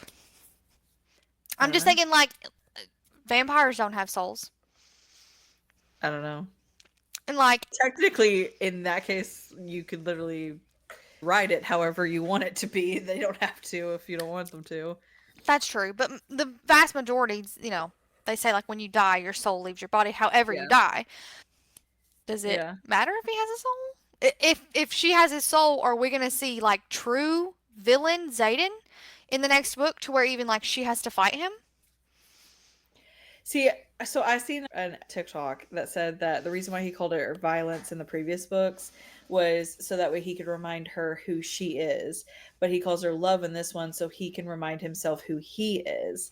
And it broke me a little bit. I was like, oh. Yeah, that's sad. He holds on to whenever she says, I love you down the line. Like he's like, oh wait, no. And it almost like navigates him from power over to the love. So I mean, your theory is possible. He does. He says he held on to a sliver. He buried that deep in that. And then it says at the end, when it says it's yours, a lot of people are theorizing that he means that last piece of his soul is in her ring, because he refers to Arisha and Tyrandor as she throughout the entire book. And so it is what he uses for this instance. And so they think it's his soul. But if she has his soul, or the last part of his soul, is he truly, right now, with him having that part of his soul, is he evil? And if he's evil, then how are they off on some like master plan to save the world? I guess, you know what I'm saying? Like, it's a little confusing to me how those two are going to match up.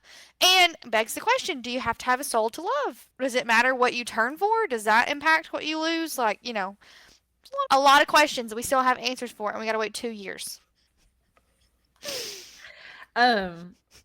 So we do go, I want to go through where people are, because we've been having this debate pretty much this entire episode, where people are, who it could have been, etc. So she says that quickly recovering under Brennan's care at the top of the pass is Mira, her dragon, and Brennan and his dragon. So they're at the top of the pass. They can distance wield, so we know they're kind of out of the shebang. They talk about Bodhi. Retching. Well, before that, I spot Klain and Kath high above a line of griffins on the northern wall, where Kerr flies low in formation, all picking off Wyvern, trying to dart by the city on their way to the valley below. And she ends up questioning, isn't Bodhi supposed to be? And Tyrion says, we all make our own decisions. So we know he's flying around the valley below with Ree and the rest of the squad, as who she refers to next. We'll stop them before they get to the pass. See, I think that reference about we all make our own decisions, I think that's because Xaden told him to stay out of the fight if it came down to it, because he is the backup plan. Yeah. And he went against that order, and he is fighting. I don't think it's like that he's going to turn Venom. I think that's referencing because he denied Xaden's order to stay out of the fight. Because she says afterwards, Xaden's going to be pissed. And then we get where she talks about wing beat sound behind us, and I pivot in the saddle. Hope surges at the sight of blue wings. And then she says, what the hell is he doing? And Molvik is there. And he says, the spare brings the advance party from Helna. Yes. 1,000 soldiers and their horses. They landed at the port of Sodra by accident instead of Corden, and will be here in less than half an hour. Which is why I didn't think, when they were saying he was going south, I didn't think they meant necessarily going to Xaden. I thought they meant going to get these people. Yeah. So we get Glain and Kerr are down in the city, because they said Kerr disappears into the fray above the city. My breath shudders, and Violet tries to turn towards him, and Terrence says, one objective, decide our fate. And she says, fly towards Theo. But then we cut to Imogen's chapter, and Dane is at the tower with her, because she talks about Ados needs to hide behind her. And we do learn her second signet is what I believe to be earth wielding. I do like whenever Ados jumps to his feet, though, after she does the rock wall, and he says, I'll take that one, you get into the tower. And we're going to talk about whatever the fuck that was later. Yeah. And I saw somebody that said, Dane's just making a list of what he's got to ask about later. They end up going into the tower, and she runs into Quinn, who has been stabbed by a Venon's blade. And it was just so sad. I did cry a little bit whenever she makes the comment, we made it a good one, and it flashbacks to whenever Quinn first meets Imogen on conscription day. And she says, hi, I'm Quinn Hollis, and I've decided we should be friends. And Imogen responds, you do realize we're about to cross the walkway of death? And Quinn says, well, then it might be a short friendship, but we'll make it a good one. And it was so terribly sad. Like, I was just like, oh, my heart breaks. Especially because, like, Imogen's such a hard person.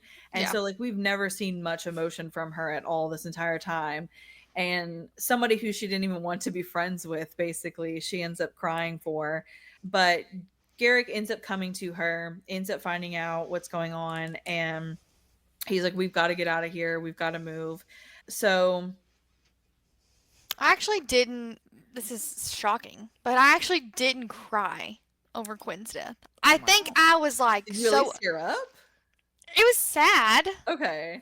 But I think, like, I was so emotionally drained already from, like, thinking Taryn was going to die, and then thinking Garrick, and then Riddick right after, and then Mira. Yeah. That I was, like, so much whiplash, and I was just like, oh, somebody finally died.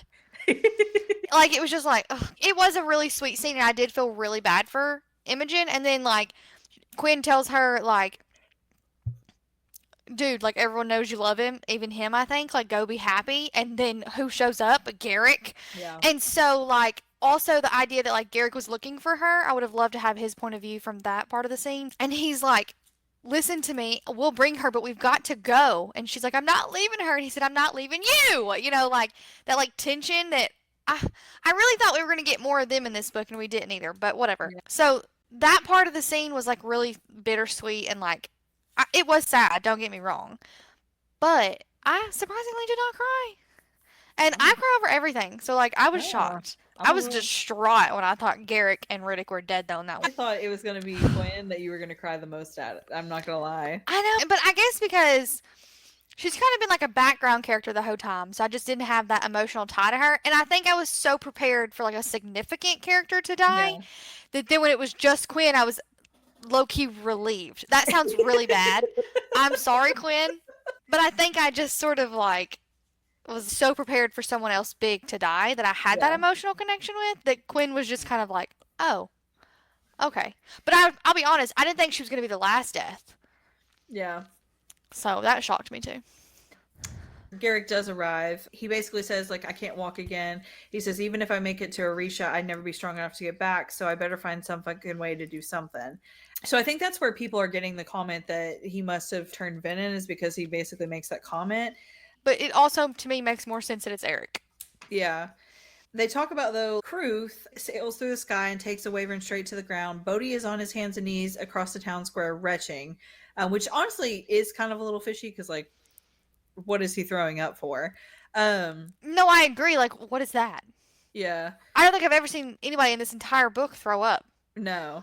So Other I than was the poisoned people, I guess. Maybe he was poisoned. possibly. I mean, later on, we assume he's the one missing. Mm. But she does end up saying to Garrick, tell every rider within the walls to get over here and disarm. It's the only way we're living through this. And then she notes, outside, the sky darkens further. Sorengale better take their leader all the way the fuck out, or this will have all been for nothing. Okay, see, so right there, people are saying that that is referencing Zayden's shadows, but I don't think so. I think it's referencing the storm wielder in the sky.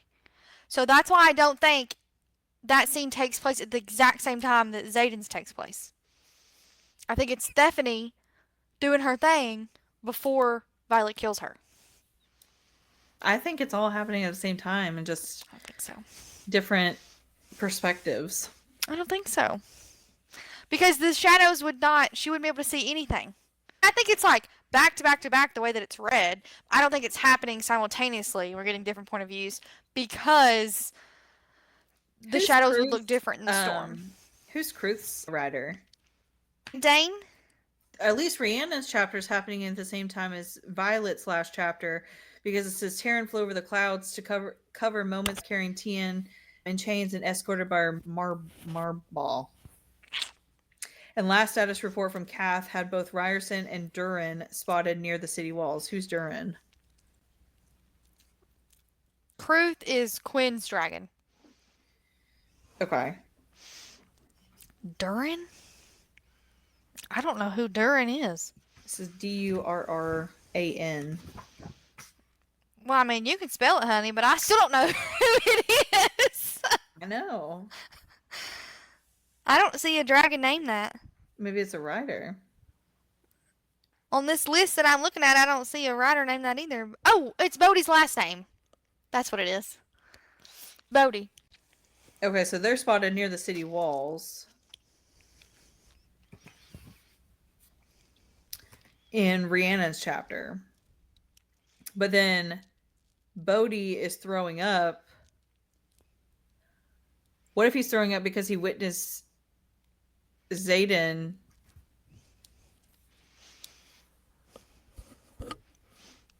change? No, because wait, back up. Zayden sees Bodhi throwing up with his shadows as he's projecting them. That's how we know Bodhi's throwing up. No, it's mentioned in Imogen's chapter. Is it? Mm-hmm. It's actually the last page of her chapter. She says, Then I step outside into the rain and stare. Houses burn, Wavern and Griffin's bodies lie in the middle of crumpled roof lines. Civilians scream. Kruth sails through the sky and takes a Wavern straight to the ground. Bodhi is on his hands and knees across the town square, retching. If dark wielders are draining the city walls, we're next. And then Imogen says, "Where are you going?" I shout at Garrick's back, and he says, "I can't walk again. Even if I made it to Arisha, I'd never be strong enough to get back. So I better find some fucking way to do something." Okay, so that right there is why, first of all, I don't think it's Bodhi that turns. I think Bodhi was incapacitated. What if Bodhi got stabbed by one of their poison daggers? Maybe that's why he's throwing up.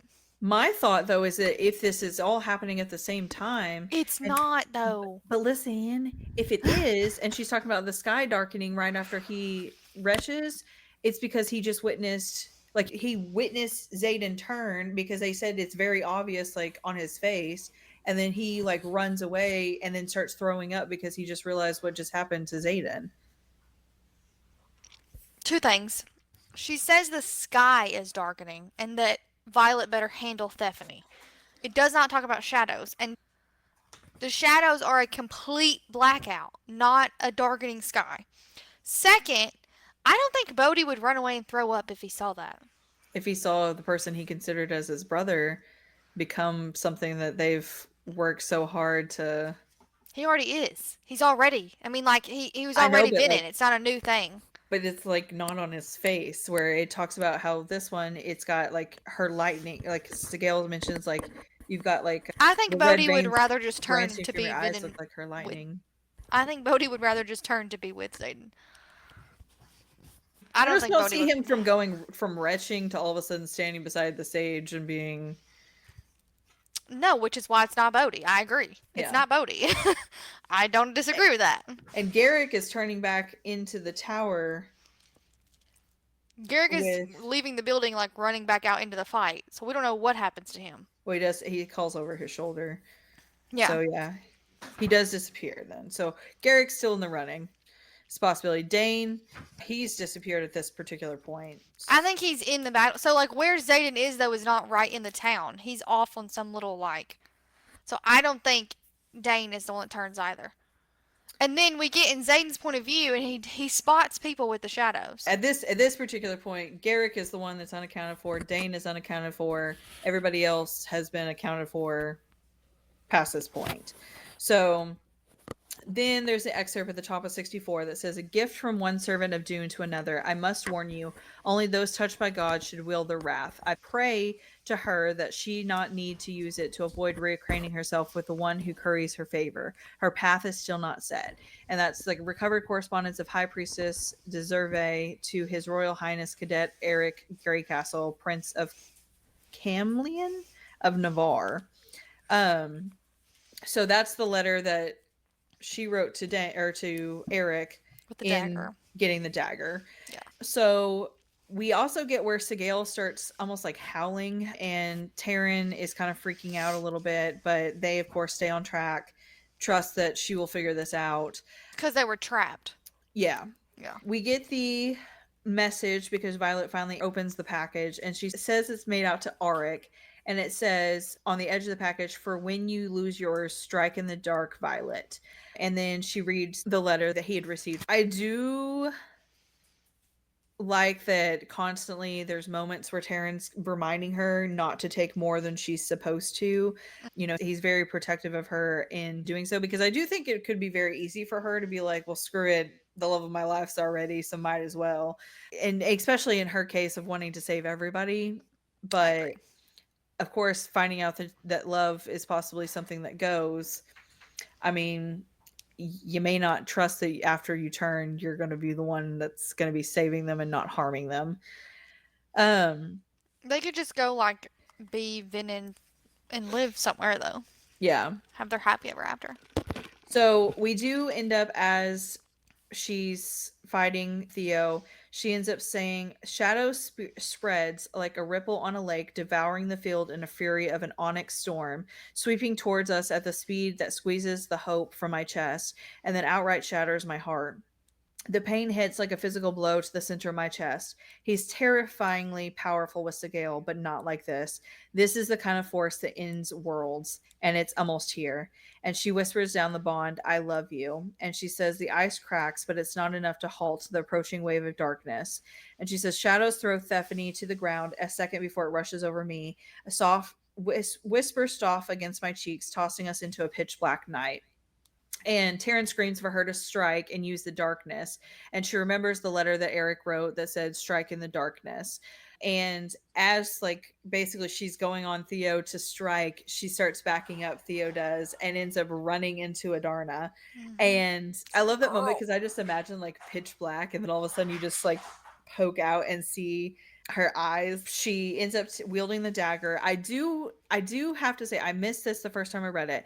She says, I unsheath the marble dagger from my right hand and then mix my pain into the searing power that scorches what's left of my beating heart. Lift my broken arm and release the antagonizing burn of energy skyward and hold it. The continuous strike lights up our surroundings and branches throughout the shadows, revealing Stephanie's back.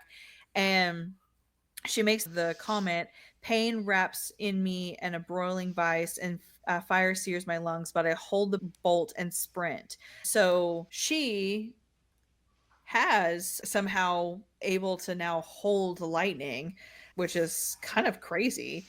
But she does. Is she holding it in the dagger though?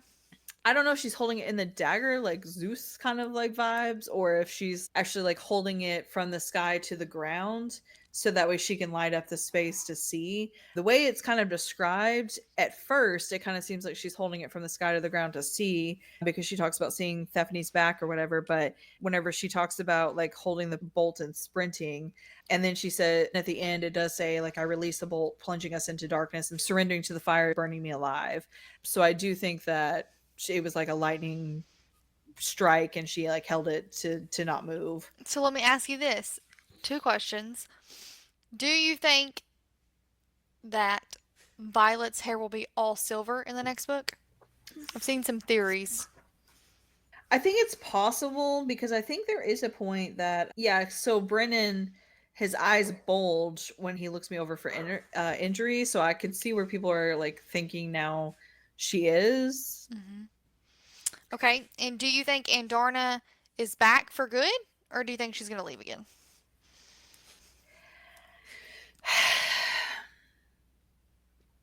That was such a heavy sigh.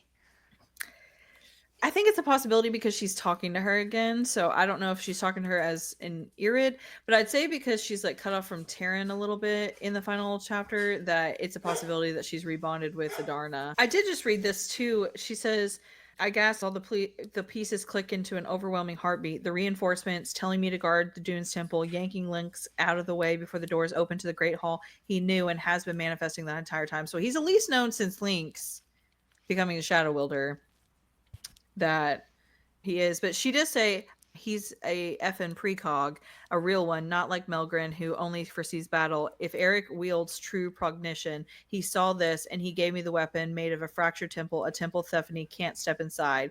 I don't believe in oracles, but I do believe in signets. So, I mean, the dagger kills her, and she ends up saying, like, stone doesn't kill Venin, and she says, well, you never were just Venin. Dune is a wrathful goddess to a high priestesses who turn their backs on her. So do you think then that Dune doesn't kill all Venin, but specifically just her because she used to be a priestess? That statement, I do believe so. I don't know. Now, if she wields the wrath of gods, Well, she did once. Doesn't mean she will repeatedly. it would be super crazy if she did though.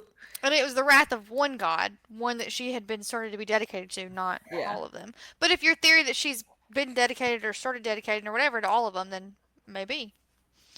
Although, I gotta be honest, what happened to Malik? We talked a lot about him, and he just kind of fell off this book. He's my favorite. I love a death god. I love Hades. I love a death god. So I don't know. I mean, they do mention it a couple times, but not near as much as what they did in the last 2 books. No. Dune is definitely mentioned a heck of a lot more in this one. yes, agreed. So we end up getting Zayna's chapter.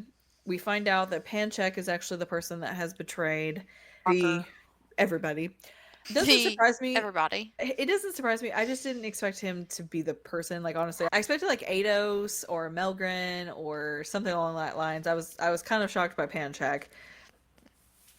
They probably all are working together.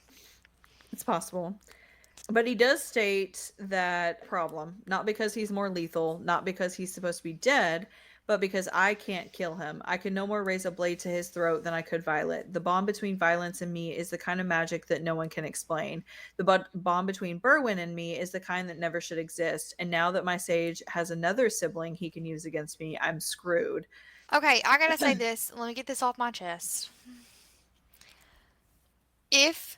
I'm pretty sure I might have already said at the beginning of the episode, but if she brings Liam back as Venom, I'm going to be mad. I think just based on her interviews, she's pretty much said that Liam's like dead. So I agree, but I'm just saying that if she brings my baby back and makes him the villain, don't get me wrong, I love a villain, but it would just negate all of his sacrifice, and that's just not right. And well, also, then how would he have been like a spirit or whatever in book 2? You know? Well, my biggest question is, which I do believe the spirit thing, the theory about how, because she's also dedicated to Malik, that he really did send Liam as a kindness to her as she's being tortured. I think that makes sense of how that was. I don't think she was like... But are gods capable of kindness in this book? I mean, one of them just gifted her wrath. But it wasn't for Violet. It was because she was mad at Thefany. She just used Violet to execute it. What if Malik was mad at Varish? I don't know why a death god would be mad at somebody that's sending him multiple souls. I don't know. I think but like it didn't change anything for him though to send him Liam. Like it didn't stop his interrogation or anything. So true. I don't know. I wonder if that's part of the dream walking though. Like she can project visions. Maybe. They wouldn't be real ones though. No, but it's almost like Quinn, how she could project herself. Maybe that's what makes Violet more dangerous, is that she could project what she wants into the world. But Varish didn't see Liam. That'd be crazy. But Varish didn't see him. Maybe she learns how to do that eventually, maybe? I don't know. Yeah. I don't know. It's too complicated. There's a lot to it. My question, though, with Berwin, though, is I don't understand how he's not able to kill him now because he's got too much of a bond. And this is before he's wielded or drained some more to become full, venom. He couldn't kill him the first time that he drained. I know, but he says I can no more raise a blade to his throat than I could Violet this time. So how is he not able to do that in the first place? Like maybe because he's drawn more times. Maybe. But he does say, I glanced past Berwin, past the gale, and the venom to my new brother and the unconscious dragon lying in the valley beyond the cannon, guarded by 7 wyvern. How could he do this, choose this after watching me stumble and fall over the last 5 months? How could he willingly walk away from the path I fought like hell to leave? So that eliminates Dane, even though we do end up getting to see where Dane is at in this chapter, I believe. But I think it eliminates Dane, Sawyer, Riddick, Rhiannon, any of the people that are not already on Xaden's side because they did not watch him struggle for months. Yeah. So Bodhi with him retching in the city, I don't think it's him. I don't think that he's going to go from throwing up and to it says next new brother. And he already references that Bodhi is essentially his brother. Yeah. Which also I think eliminates Garrick in that case because Garrick, he's referred to as his brother in... Is he referred to like a brother or is he referred to his actual brother? I don't remember the clause to be able to say exactly what word for word what it says. Okay. I think it's in Iron Flame at some point in one of his excerpts. Okay. But that to me eliminates Garrick, which leads me with the theory that it's Eric. Because if Eric was precog and he knew far back, ago, that's the case. Because we do know that so the time period between whenever he did the armchair scene before the battle at the temple, and then you just wanted to bring up the armchair again, didn't you? I mean, I ain't gonna complain about it, But so the armchair scene that he talks about, it's been like 70, 73 days, somewhere around that time period. Mhm. So we know that it's been at least 2.5 months at that point. And it seems to me that Brennan knew about it at least 90 of those days since he's first turned. But if Eric was precog and it sounds like he knew several things prior, it's a possibility that Eric knew There for also the 5-month appears period. No, I agree. And there also appears to be like a little bit more of a relationship than we're aware of. Mhm. Because the scene where Eric's going to expose himself to his brother and take his place, Mhm. Violet says, like, are you sure you want to do this? But Zayden also addresses him directly and he's like, you don't have to do this. Like, as if he cares more about him than like what would be He normal. says, I think at one point, I think it's at Cortland's Island where he's talking, he's like, my undying loyalty to a first year at home or another royal or something along that line. And he also in several places says like watch him, protect him, about Eric. Yeah. So I mean it's almost like he has a little bit more loyalty and like protection over Eric than what. Even if And that is in order to keep Violet safe. But yes, there but seems I to be don't more of a feel like background. it has anything to do with Violet. Like the way he addresses it, it's never in reference to, to satisfy Violet, to protect Violet's friends, anything. Having a precog that can tell you what's going to happen. What do I need to do to keep her safe, kind of thing. Yeah. Like, when will it be the last straw or whatever, Yeah. Like, I just think, but I agree. I think there's some, like, background conversations or whatever they've clearly had with each other that we don't have the benefit of. Yeah. So Zayden decides that there's no other way to free Sigale besides drawing. And Sigale gets mad and says, do not do this to save me. So he ends up turning not for Violet, but for Sigale and draws the power underneath his hand, which he does end up describing it. He says, my soul departs like a piece of ash from a fire, flaking free and drifting away as power consumes the space it once inhibited. I'm no longer on ice. I am the ice. And so he starts channeling, and he says he begs the last remaining pieces of him to save them. He describes it as shadows surge from the canyons over the city, ending every wyvern in the air and on the ground. I'm everywhere at once, shredding the net that ensnares Sigale, tearing the heart from the wyvern who has Dane and Kath backed into a corner, so we know he's not the brother. Rushing over Imogen as she looks to the sky. I'm at the pass, plucking wyvern off one by one, listening with satisfaction as their bodies hit the ground in front of the people she loves. But that's also back to the Imogen thing. That's why I think that chapter is her, because she talks about looking up at the sky and it says rushing over Imogen as she looks to the sky. So I think that's why I think those chapters are correlated together as well. Maybe. But Violet whispers, the I love you. And he says, I grab for that thread with desperate hands, clawing to keep her as more of my pieces are blown away, lost to the void. She is warmth. And he envelops her with the darkness. And he walks up to Sigale and says, will you forsake me now? And Berwyn is unconscious at this point. And he says, I'd kill him if I could. And he says, fuck, I thought I had. I wonder how many initiates feel the same about their sage, at least the one I know of. But beyond the physical impossibility of it, he has something I need, and I'm no longer an initiate. So he asks Sigale, will you forsake me? And she says, what is there left for you to forsake? And he says, you tell me. And he said, I lower the ice and let her in. And her eyes widen. She says, you cannot mean to. He said, you know what happened. It's the only way. She says, and you think she'll help? He says, she loves me. Taryn does not. And you have looked in the mirror yet. The red veins branching from your eyes look like her lightning, she says. And he says, she'll help. She promised. And so we kind of get this whole back and forth, and he finally says, persuade Taryn. And she says, we will ask, and her decision will determine our fate. And so they fly, presumably, to Violet, and assumingly go and get married during those 12 hours.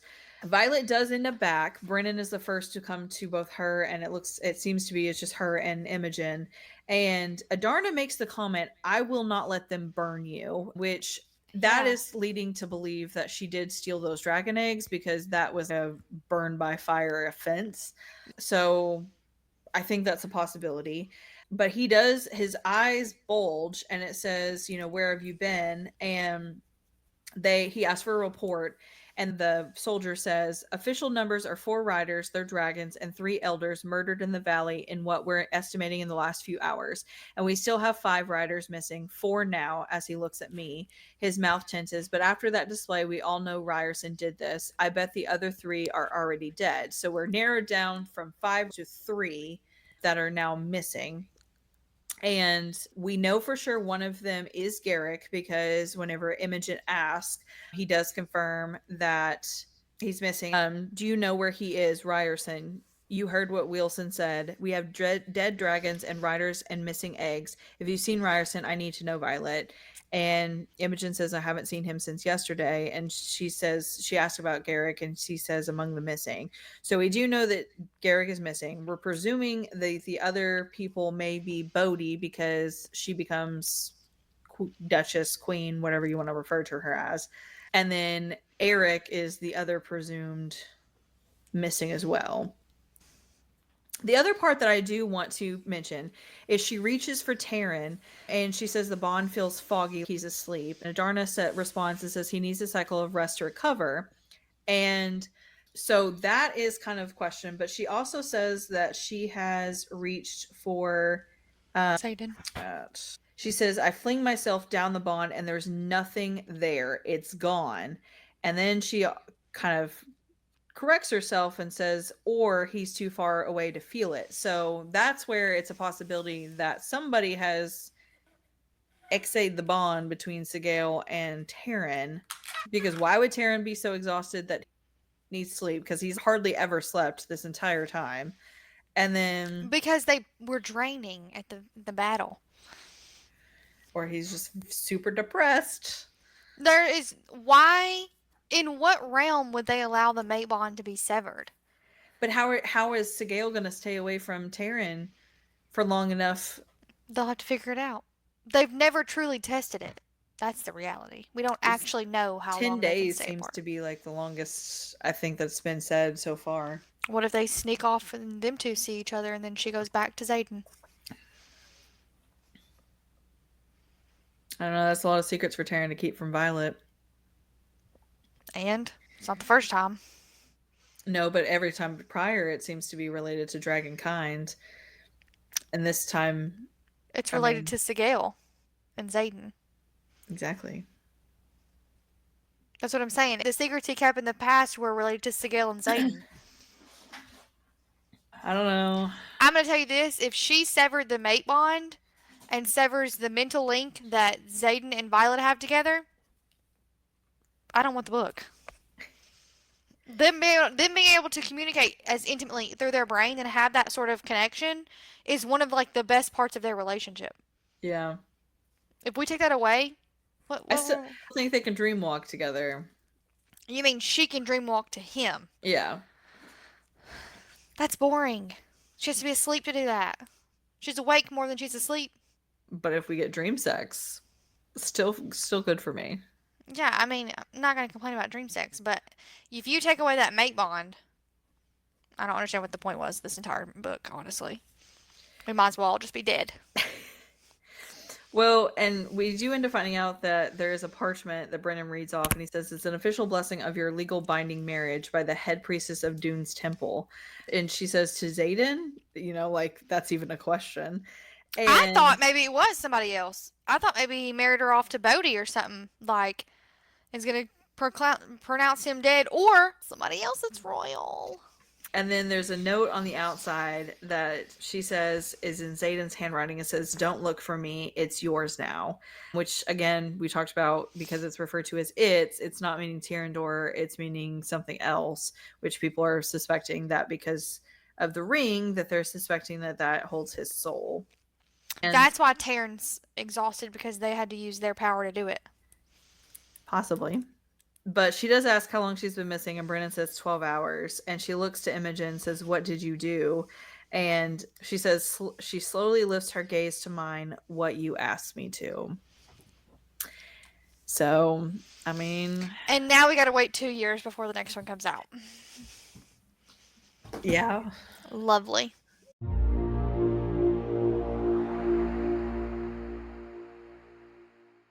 So what's your final thoughts and ratings? 5 out of 5, 10 out of 10. It was wonderful. This was the best book of the series for me. Although I will Absolutely. say, I'm a little nervous where the next book's going to go. I think we say that after each one, though. Absolutely. A lot of people have said like it's very chaotic and it was too much going on or whatever. And I don't necessarily disagree. There was a lot of chaos and there was a lot of like new names and places and stuff. And like we did go pretty quickly through it. But I actually appreciated that because the last book was, to me, felt like very drawn out and I didn't like that. So Yeah. the chaos had me like, I wanted to read it. Like if I could read, I was reading. Like, and that wasn't. Fourth Wing, I enjoyed a little bit more. So like my ranking of the books would be like Onyx Storm, Fourth Wing, and then Iron Flame. Agreed. I struggled with Iron Flame a little bit, but this one I was like, every time that I could possibly read, I wanted to be reading. Very, very much enjoyed it. What about you? I know, like, as far as with what you said about there's too many names, I do have to say my biggest complaint is like she referred to them as both their first name and their last name so often that it was hard to remember like everybody's full name. And then on top of it, we're talking about dragons and cities and places and gods, and so there was a lot of names. There should have been a content thing or whatever in every book, not just. I actually got a bookmark at the end of Iron Flame that had the predominant characters like stuff, so I definitely had to reuse that quite a bit, and I think that maybe helped me quite a lot. But I do have to say, like, I pass over a lot of that information. So to me, it wasn't that big of a deal to like pick up names. I did have to reread a couple sections a couple times to be like, okay, who was that? What was that? I didn't ever have to Google it because eventually it came to me. But if it was important to the situation that was happening, I figured out who that name was that I wasn't sure it was. But if it wasn't, I just kind of passed over it. But I'm kind of that reader that passes over things, as we know. So honestly, though, if I read something and it said somebody's name and I was like, who is that? I just kept going. Yeah. Because if I stopped and said, who is that every single time I got confused, I don't know that I would have ever finished the book. Yeah.